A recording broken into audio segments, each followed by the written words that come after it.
এখন যত সময় অতিবাহিত হচ্ছে ততই কিন্তু আমাদের পশ্চিমবঙ্গের চাষি ভাইদের জন্য, অর্থাৎ আলু চাষি ভাইদের জন্য আলু বিক্রি করার ক্ষেত্রে একটা বিশেষ ধরনের সুদিন আসতে চলেছে। আর সেই ক্ষেত্রে পশ্চিমবঙ্গের প্রগতিশীল এক বা একাধিক ব্যবসায়িকরা আজ খাদ্য ভবনে উপস্থিত হয়েছিলেন।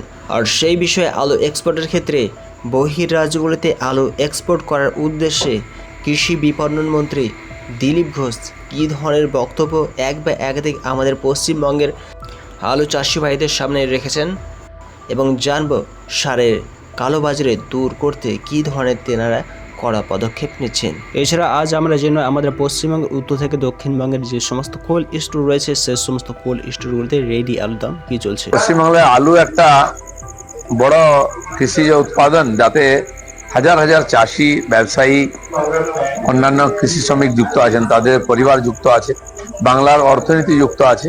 এ নিয়ে অনেক সমস্যাও আছে।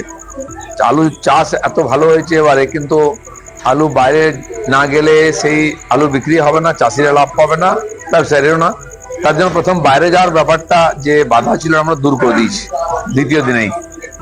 আর এখন বাকি যে ছোট ছোট সমস্যাগুলো আছে, কিভাবে যাবে, ট্রান্সপোর্টের ব্যবস্থা, আরো বেশি আলু চাষ, অন্য ধরনের আলু, ইন্ডাস্ট্রিয়াল ইউজের জন্য আলু কিভাবে হতে পারে, সে ব্যাপারে আজকে বিভিন্ন গ্রুপ থেকে আলোচনা হলো। ব্যবসায়ী, স্টোর মালিক, বিভিন্ন রকম যারা ইন্ডাস্ট্রিয়াল ইউজ করেন তাদের, আর এদের সবার বক্তব্য আমরা শুনেছি।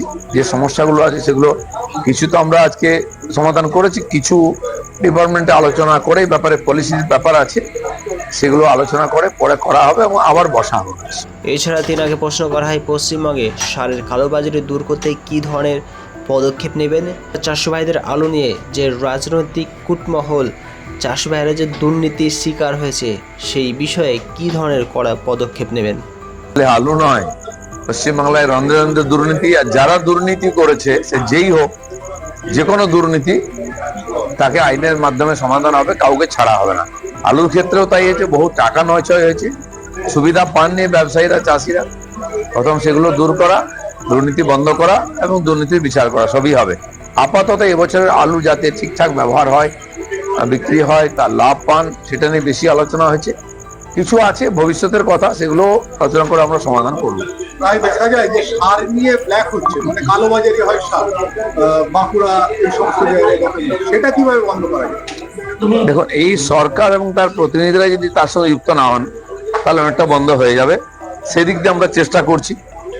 বাকি সরকারের আমাদের মাননীয় এমএলএরাও কালকে বলেছেন মাননীয় মুখ্যমন্ত্রীকে যে এই হয় সে ব্যাপারে ডিএমদের সঙ্গে কথা বলে স্থানীয় কমপ্লেন নেওয়ার কথাও বলে দেওয়া হয়েছে। এবার যদি আমরা পশ্চিমবঙ্গের আলুর কোল্ড স্টোরের দামের দিকে দৃষ্টিপাত করি তবে লক্ষ্য করেছে আজ আমলাগোড়া কোল্ড স্টোরে 50 কেজি ভর্তি আলুর রেডির দাম 335 টাকা শোনা আছে। উদয়নারায়ণপুর কোল্ড স্টোরে 50 কেজি জ্যোতি আলুর রেডির দাম 400 থেকে 410 টাকা পরিলক্ষিত হচ্ছে। কানা নদীতে 50 কেজি জ্যোতি আলুর রেডির দাম 440 টাকা শোনা যাচ্ছে। কুশমাশলিতে 50 কেজি জ্যোতি আলুর রেডির দাম 335 টাকা পরিলক্ষিত হচ্ছে।